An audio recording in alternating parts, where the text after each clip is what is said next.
마가복음 8장 34절부터 38절까지 믿음으로 선포합니다. 무리와 제자들을 불러 이르되 누구든지 나를 따라오려거든 자기를 부인하고 자기 십자가를 지고 나를 따를 것이니라.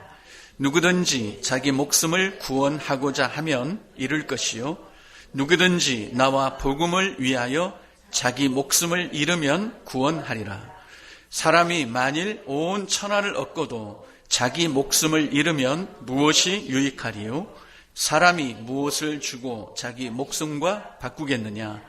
누구든지 이 음란하고 죄 많은 세대에서 나와 내 말을 부끄러워하면 인자도 아버지의 영광으로 거룩한 천사들과 함께 올 때에 그 사람을 부끄러워하리라.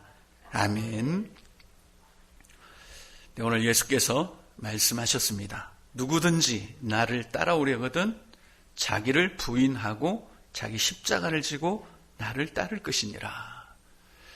어찌 보면 이 34절이 지금 8장 전체의 아주 핵심적인 그런 말씀이라고 할 수 있습니다. 결국 우리는 예수를 따르는 사람들, 빵을 먹는 것 좋고 또 누룩을 조심하는 것도 좋고 소경이 눈 뜨는 것도 다 좋습니다. 그러나 이 궁극적인 목적이 어디 있느냐? 예수 그리스도를 따르는 데 있습니다.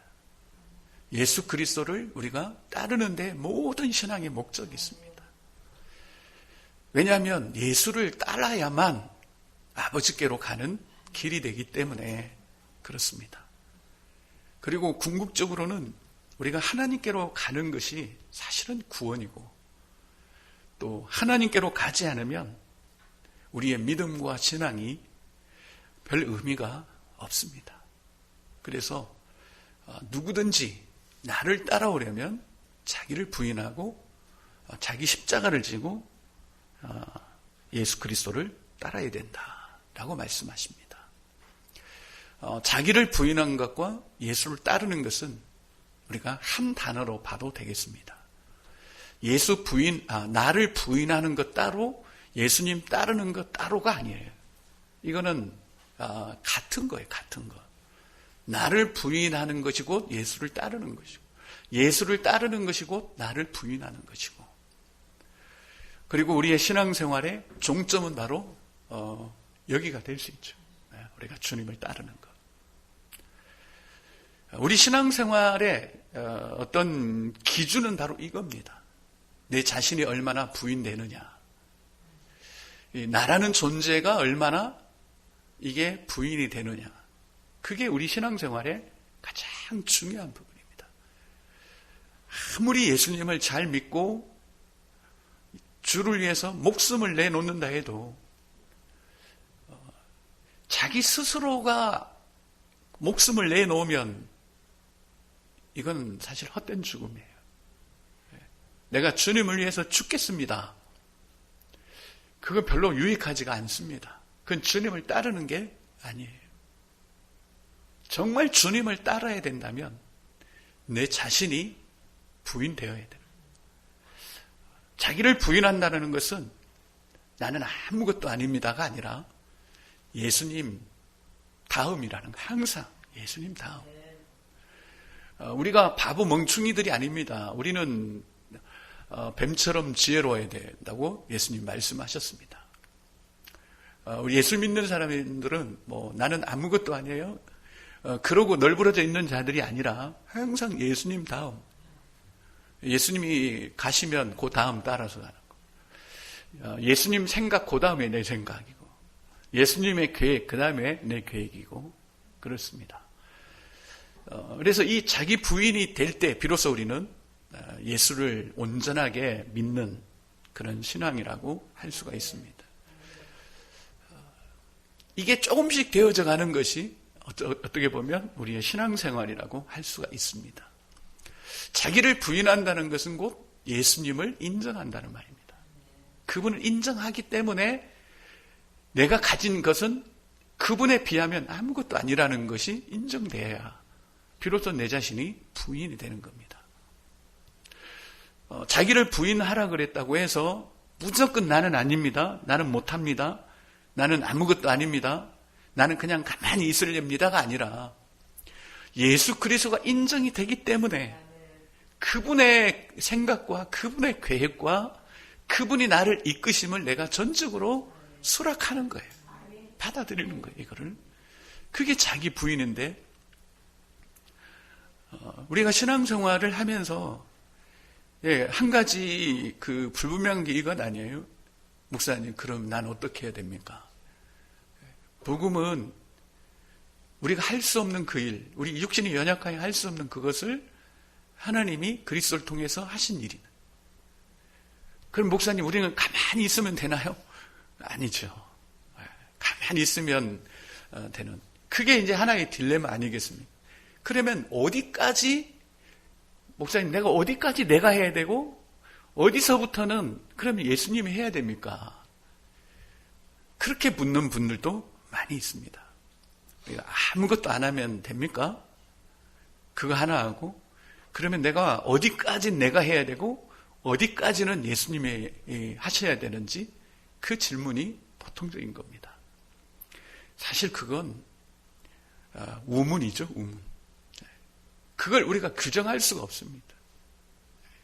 그래서 우리는 이 말씀이 중요하지만 이 말씀을 하신 배경을 우리가 항상 생각을 해야 됩니다.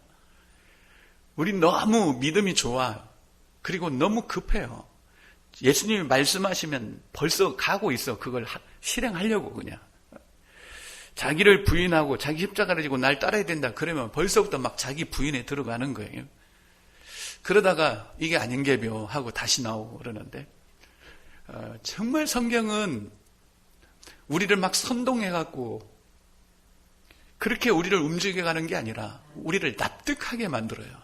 무릎을 꿇게 만들어요. 무릎을 우리가 꿇고 우리가 두 손을 바짝 들게 만들어요. 성경은.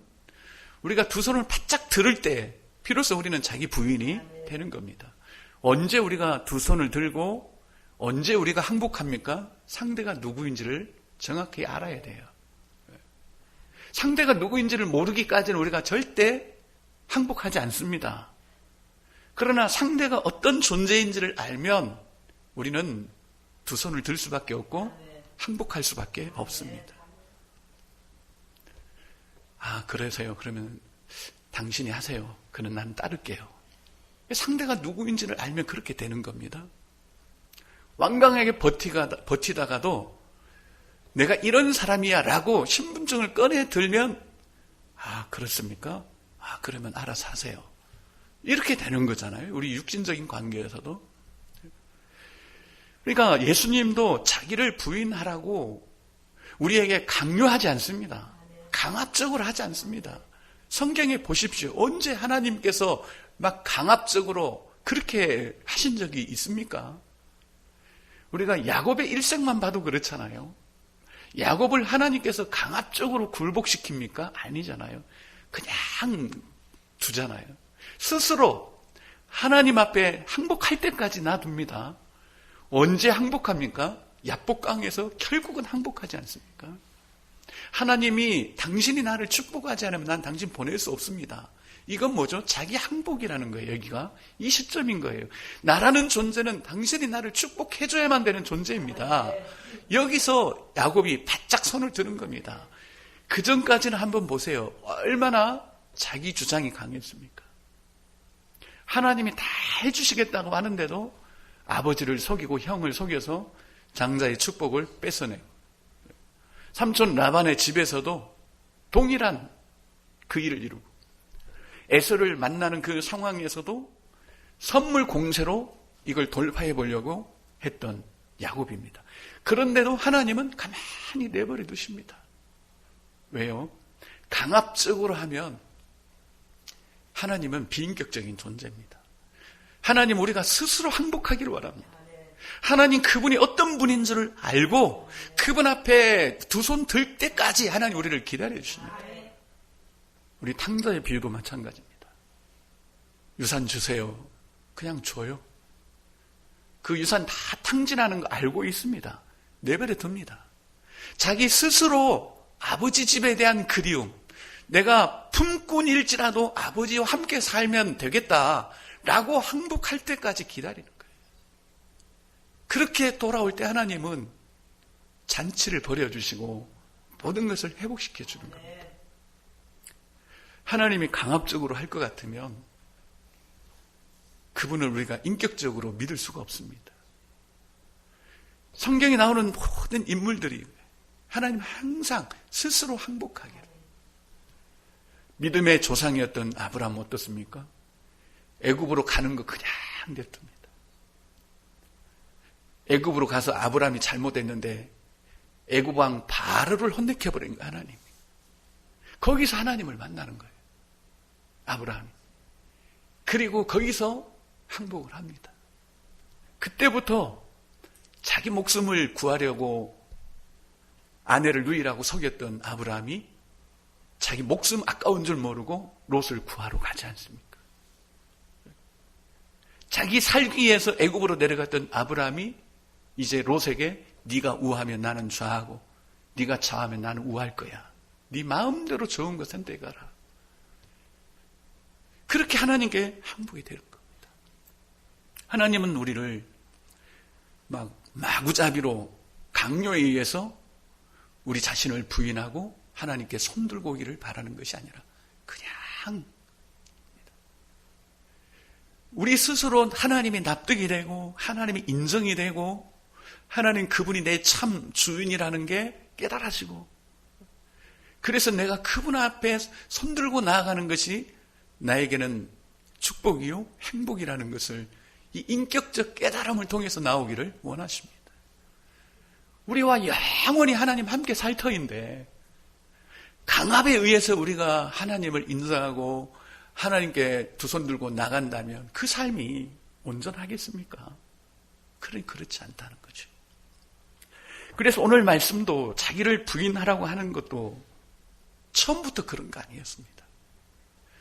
분명히 이 말씀을 하게 된 배경이 뭐죠? 너희는 나를 누구라 하느냐? 이 질문 다음에 이어지는 내용입니다. 너희는 나를 누구라고 하느냐? 이 질문에 대한 답이 명확하지 않으면 그 누구도 하나님 앞에 자기 자신을 부인할 수가 없습니다. 그러나 그분이 누구인가를 명확하게 알면 우리는 그분께 항복할 수밖에 없습니다. 그게 우리 자기 자신을 부인하는 겁니다. 베드로가 대답을 했지요. 주는 그리스도이십니다. 주는 그리스도이십니다. 대답을 했어요. 그런데 이분이 그리스도라는 걸 알았지만 도대체 그 그리스도가 무슨 일을 하시고 그런 거에 대해서는 구체적으로 몰랐던 겁니다. 그래서 예수께서 너 지금 그리스도라고 대답을 했지? 좋아. 그리스도는 십자가에 죽어야 되는 존재야. 라고 했을 때 베드로가 비난하면서 말렸습니다. 당신 죽으시면 안 되죠. 죽으시면 우리는 어떻게 살라는 말입니까? 그건 그리스도를 알기는 알아. 이분이 그리스도라는 걸 알았지만 그 그리스도라는 그 의미를 모른 거예요. 그리스도가 십자가에 죽으시고 부활해낸다는 까지는 모른 거예요. 그러기에 이 예수 앞에서 자기가 두 손 들지 못하고 그럼 우리는 어떻게 됩니까? 이렇게 나오게 된 겁니다. 사람들이 하나님을 압니다. 또 예수를 압니다. 그리고 믿고 있습니다. 그럼에도 불구하고 그분께 항복이 안 되는 것은 하나님을 아는데 하나님을 몰라요. 예수 그리스도를 아는데 예수 그리스도를 몰라요. 예수는 그리스도라는 복음을 아는데 그 복음을 몰라요. 그래서 항복이 안 되는 겁니다. 정말 항복이 안 되는 거예요. 이사야 선지자가 이렇게 외칩니다. 소도 자기 주인을 알고 나귀도 자기에게 밥 주는 주인의 구유를 아는데 이스라엘 백성은 하나님을 모르고 깨닫지 못한다. 여러분 정말 이스라엘 백성들이 하나님 모릅니까? 아닙니다. 그들은 성전을 가지고 있었고 그 안에서 제사가 드려지고 있었고 거기에서 수많은 희생 제물이 드려지고 있었고 천지를 진동할 찬송이 있었습니다. 그런데 왜 모른다고 하지요? 이스라엘 어디를 가나 정말 하나님을 그들이 안다라고 밖에 말할 수 없을 정도로 항상 그들은 하나님 중심으로 산다고 했습니다. 그런데 모른다는 거죠. 이스라엘 백성들이 하나님을 알지만 하나님을 몰랐어요. 그들은 찬송을 알지만 찬송을 몰랐어요. 제사를 했지만 제사를 몰랐습니다. 그들이 제물을 드렸지만 제물이 뭔지를 몰랐단 말이에요. 오늘날에 그게 그렇지 않겠습니까? 하나님을 믿는데 하나님을 모릅니다. 예수를 믿는데 예수를 몰라요. 예수는 그리스도라고 복음을 우리가 아는데 진짜 복음을 모르는 겁니다. 그러면 우리가 항복이 안 되는 겁니다. 이 사람이 대통령이라는 건 아는데 대통령이 뭐 하는 존재인지를 모르는 거예요. 그게 오늘날의 우리의 안타까움이지요. 그래서 자기를 부인하는 것은 결코 우리가 예수 그리스도를 명확하게 알기 전에는 자기 부인이 일어날 수가 없습니다. 누구도. 그런데 우리는 너무 급한 거죠. 그분이 어떤 분인가를 납득이 돼야 되는 거예요. 여러분, 우리가 출애굽기를 잘 알고 있습니다. 하나님이 열째 양으로 이스라엘 백성들을 이끌어냈습니다. 왜 10번씩이나 하나님이 그리 하셨을까요? 성경에 보니까 그래요. 저들 한 방이면 끝난다. 저것들 애굽 저거 한 방이면 내 앞에 손들고 이스라엘 백성들 다 보낼 수 있다라고 성경 분명히 말합니다. 이 재앙 한 가지면 끝나, 쟤들. 그런데도 10번씩이나 하나님이 절해하신 것은 하나님이 누구인가를 알고 스스로 그 앞에 항복하기를 바라는 거죠. 그래서 하나님은 열재앙까지 가는 겁니다. 한 방에 애굽을 그냥 쓸어버리고 그러면 이스라엘 백성들이 뜨거워, 정말 하나님 무서운 분이구나, 이렇게 하고 애굽을 떠날 수도 있습니다. 그러나 하나님은 그렇게 하지 않아요. 하나님 어떤 분인가를 계속 납득을 시키는 겁니다. 그래서 그 하나님을 알고, 우리가 하나님을 따라가야 살 수 있겠다. 이런 어떤 자기 안에서의 하나님에 대한 이 항복, 그분에 대한 인정, 이게 있을 때 비로소 그들이 하나님을 따르는 것이 온전케 되는 겁니다. 여러분, 하나님이 우리 한 방에 못 끝내시겠습니까? 여러분이 원하는 거 하나님이 한 방에 안 주시겠습니까? 하나님이 능력이 없어서 우리가 구하는 것 안 주시겠습니까? 왜 10년 동안 구했는데도 응답이 안 될까요? 왜 그렇게 예수의 이름으로 뭔가를 하면 하나님이 삽시간에 확 이렇게 해주지 않을까요? 참 답답합니다. 왜 요즘같이 어려운 시대에 교회 개척하면 하나님께서 순식간에 막 사람들을 안 보내주실까요? 하나님 그거 뜻이잖아요. 모든 사람이 구원받기 원하시잖아요, 하나님은. 그러면 교회 딱 개척만 하면 하나님께서 무리들을 막 보내주시고, 안 되면 오병이의 기적, 소경 눈뜨게 해서 막 이게 기적을 베풀으셔서 그 교회가 믿는 자들로 가득 차게 하실 수 왜 없겠습니까? 하실 수 있습니다. 한 방이면 하나님 그렇게 하실 수 있다고요. 그런데 왜 그래요? 그것보다는 저와 여러분들이 다 한 사람 한 사람이 정말 하나님을 제대로 알고 인격적으로 우리가 그분을 인정하기를 바랍니다. 이게 교회 아닙니까?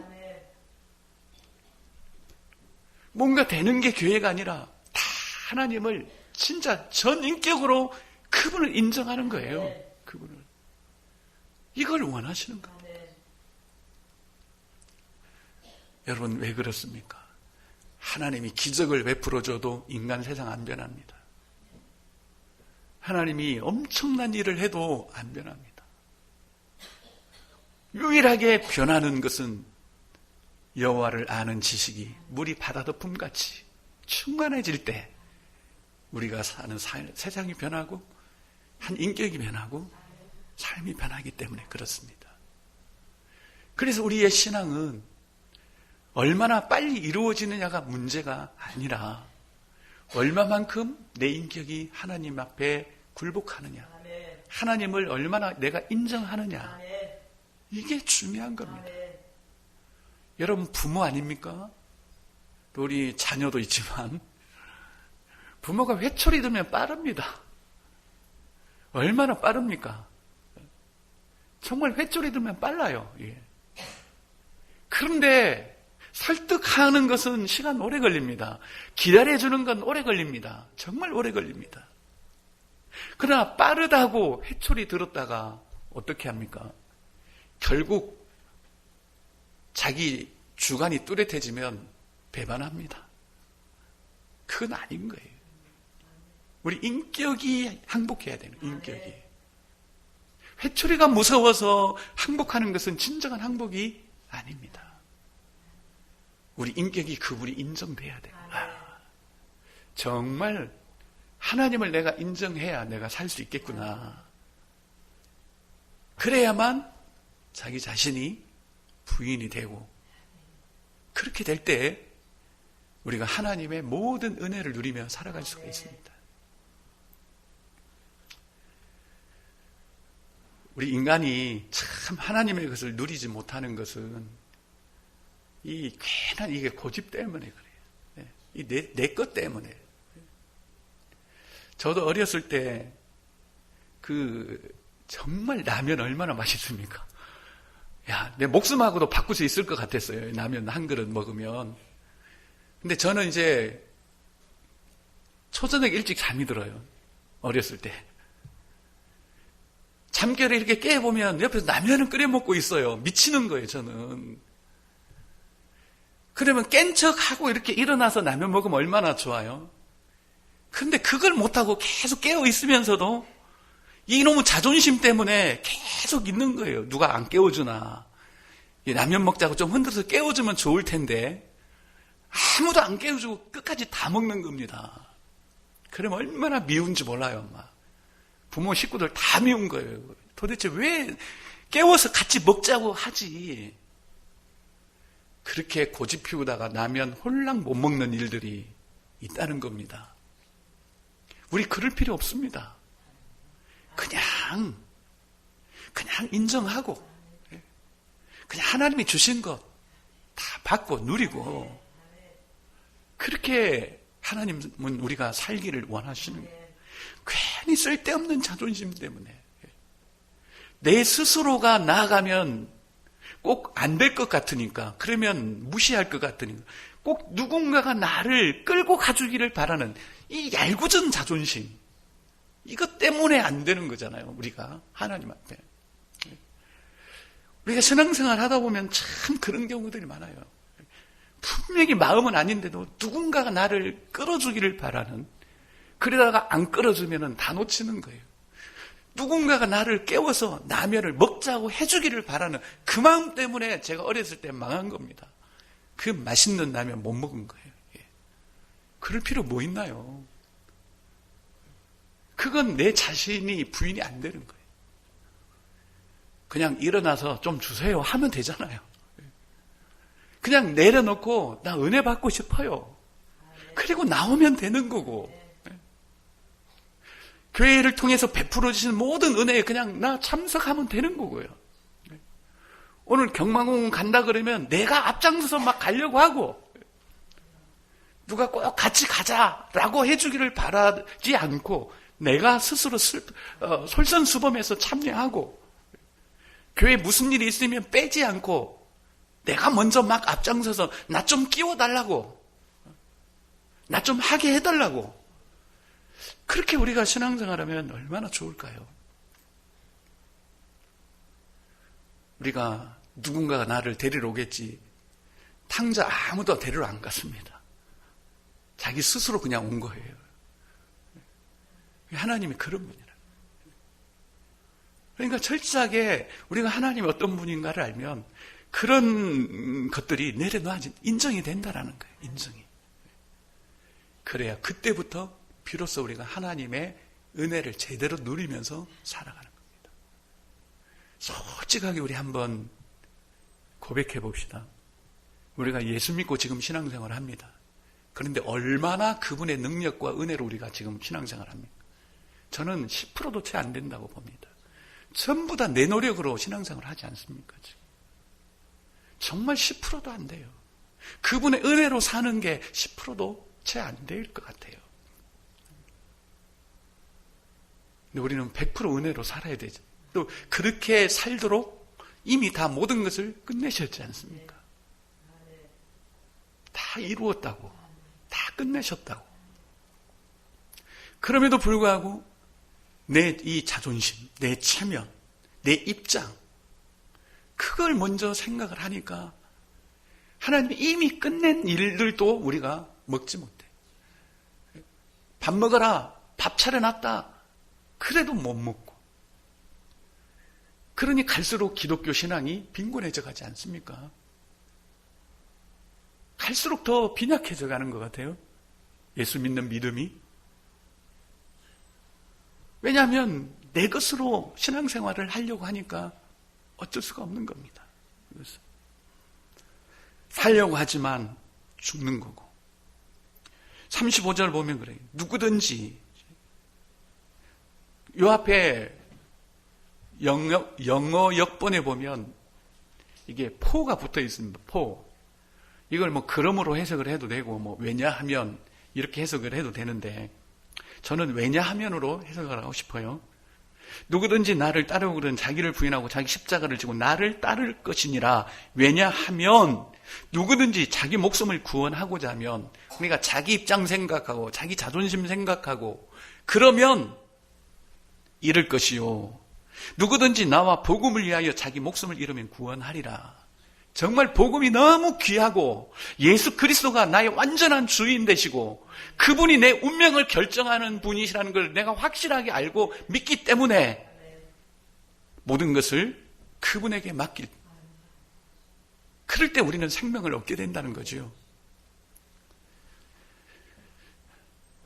계속해서 38절에 보면 이 세대, 이 음란하고 죄 많은 세대에서 나와 내 말을 부끄러워하면, 그걸 부끄러워한다는 게 지금 베드로 이야기 아닙니까? 아, 당신 죽어버리면 우리 얼마나 창피당합니까? 이 말 아니에요? 당신 죽으면 창피당한다고. 그러니 죽지 마시라고. 그러면 주님께서 오실 때 그 사람을 부끄러워할 것이다. 이렇게 말씀을 하십니다. 여러분, 우리 신앙생활에 좀 틀을 바꿨으면 좋겠습니까? 신앙생활은 폼 잡는 게 아닙니다. 신앙생활은 뽀대나게 하는 게 신앙생활이 아닙니다. 우리는 자꾸 폼나게 신앙생활을 하려고 하는 마음이 있어요. 뭔가 좀 떳떳하게, 좀 그럴듯하게 보란듯이 신앙생활을 하려고 하는 게 있습니다. 베드로는 안 그렇겠습니까? 막 떡 몇 덩이로 4,000명 먹이고 5,000명 먹이니까 와, 이게 막 폼나는 거예요. 어디 가든지 당신의 스승이 5,000명 먹었다면서, 그래, 우리가 따르는 스승은 이 정도야. 그러다가 또 소경 눈을 더욱 뜨게 하죠. 사람들 얼마나 이게 막 환호성을 지르며 놀라겠습니까? 야, 내가 예수 믿기를 잘했지. 내가 배와 그물을 버려두고 예수 따라오기를 잘했지. 이렇게 내가 믿는 예수님이, 야, 소경 눈도 뜨여주고 얼마나 폼나고 뽀대나고 어딜 가든지 내가 예수의 제자라는 것이 얼마나 사람들에게 이렇게 당당하게 하고 싶겠습니까? 그런데 진정한 그리스도가 되겠다고 하시면서 이제 죽으신다고 하니까 딱 가로막아 버린 거예요. 이제 겨우 폼 잡으려고 하고 있는데, 이제 겨우 폼나게 제자로서의 길을 가려고 하고 있는데 왜 당신 죽으려고 하느냐고. 그것 아닙니까? 우리가 정말 예수를 믿어도 폼나게 믿으려고 하고 뭔가 자랑스럽게 믿으려고 하고 남들에게 떳떳하게 믿으려고 하는 순간에 우리는 예수님을 부인하게 됩니다. 신앙이란 그런 거 아니지 않습니까? 그래서 자기 십자가를 지라 그랬잖아요. 자기가 폼나고 싶어하는 그걸 십자가에 못 박으라는 거죠. 못 박혔다는 거죠. 그게 다. 우리는 우리가 폼나는 게 아니라 예수님이 폼나게 신앙생활을 해야 됩니다. 내가 죽든지 살든지 내 몸에서 그분이 존귀하게. 그게 내가 사는 길이요. 그건 내가 정말 사람답게 사는 길이 바로 그겁니다. 그래서 예수님은 오늘 이 말씀을 왜 여기 이 시점에서 했느냐 라고 하는 것이 중요한데, 너희는 나를 누구라고 하느냐, 요 질문하고 연관선상에서 예수님이 이 말씀을 하셨다는 겁니다. 우리가 진실로 예수 그리스도를 온전히 완벽하게 깊이 알지 못하면 우리 자신 항복할 수 없고, 또 하나님 앞에 엎드릴 수도 없고, 그냥 내 것으로 신앙생활을 하려면 점점 이루어져 가는 거예요. 점점 빈곤해져 가고 그렇습니다. 하나님이 우리를 위해서 예비해 놓으신 것은 우리 눈으로 볼 수도 없고 귀로도 들을 수도 없고 만질 수도 없을 정도로 어마어마한 것들이 있습니다. 근데 결국 내 자존심 때문에, 내 입장 때문에, 내 체면 때문에 그것들을 우리가 누리지 못한다면 우리가 이 땅을 예수 믿고 살아가면서도 우리가 예수를 부인하는 것밖에는 안 되겠지요. 그래서 우리 예수님처럼 살려고 하지 말고, 예수님 닮으려고도 하지 말고, 예수님 순종하려고도 하지 말고 그분을 먼저 알아갑시다. 그분을 명확하게 알아가자고요. 그분이 왜 오셨고, 지금 왜 우리는 예수를 믿어야 되고, 그분이 우리 안에 계신다는 의미가 뭐고, 왜 그분은 하필이면 내 안에 계셔야만 되는가, 이런 부분들을 우리가 알아가는 게 급습니다. 그래서 너희는 나를 누구라고 하느냐, 이 뒤에 자기 부인과 예수를 따름이 온다는 이 분명한 주님의 말씀을 우리가 듣고 예수를 깊이 알아가는 저와 여러분들이 될 수 있기를 바랍니다. 네, 기도하겠습니다.